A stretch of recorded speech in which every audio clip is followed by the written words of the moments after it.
Good day, sir. My name is Christian Bautista. So for today's video, we will going to answer the questions you given in the Google Classroom, which is the um, why do some drugs are acceptable in some countries and not to others. So before we answer that question, let's discuss what is drugs first. So methylindioxymethamphetamine or MDMA, also called Molly or ecstasy. MDMA is a lab-made synthetic drug that has effects similar to stimulant like methamphetamine. It is typically sold illicitly as a color tablet with imprinted logos, capsules, powder, or liquid. In this discussion, we'll examine its cultural acceptance, illegal status in various countries, public health perspectives, emerging medical research, and the advocacy efforts shaping its future. So, MDMA gained prominence in 1980s, intertwined with rave culture and electronic dance music. Initially celebrated for enhancing social interactions and emotional connections, it became emblematic of vibrant nightlife. For many, especially the youth, MDMA was perceived as a harmless party drug, fostering euphoria and empathy.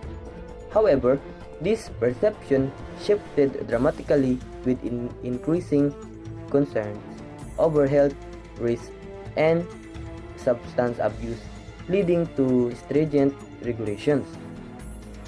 Legally, MDMA occupies a complex space.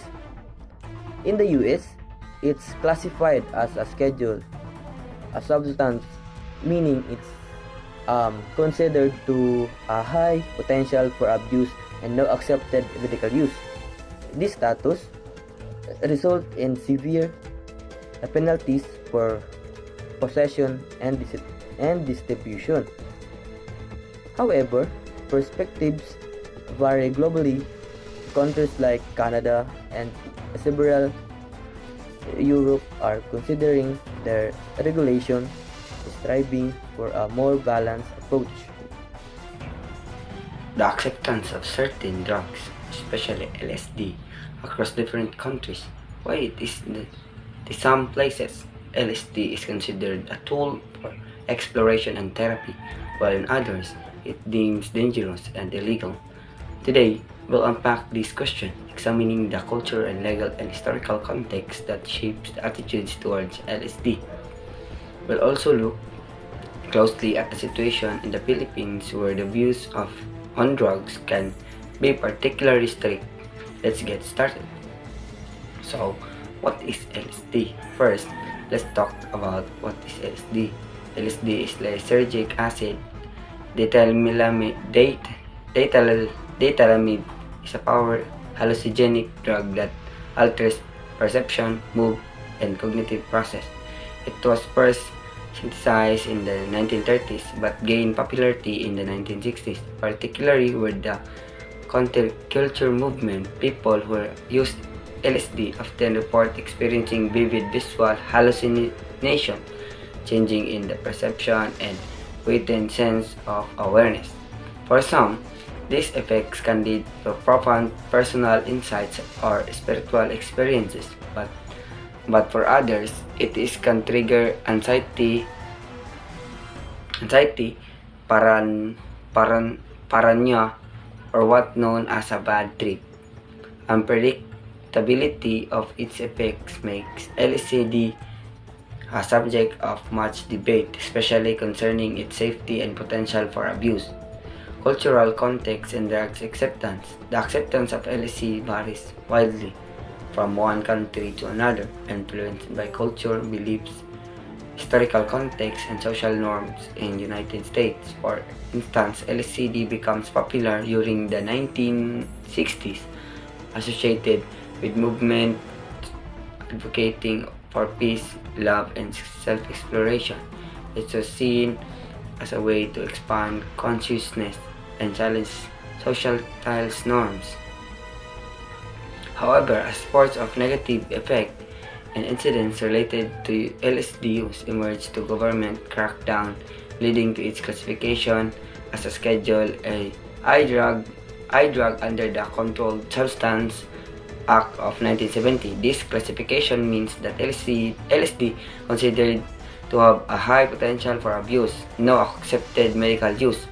Researchers are investigating their potential benefits in treating mental health disorder such as depression to PTSD. The reason behind this difference often boils down to societal values, the influence of historical events, and the prevailing narratives about drug use within each culture. Good day, sir. So, in my discussion, let's take a look at Thailand, a country in Southeast Asia that has recently changed its view on marijuana. For a long time, marijuana was illegal in Thailand, just like in the Philippines. However, in 2018, Thailand became the first country in Asia to legalize marijuana for medical use. The government made this decision because of growing evidence that marijuana could be helpful in treating certain health conditions like chronic pain or epilepsy. But even though it's illegal for medical use, recreational use is still banned, and there are strict regulations in place to control how it's used. Thailand shows that some countries in the region are becoming more open to the idea of legalizing drugs for medical purposes, even if they remain cautious about recreational use.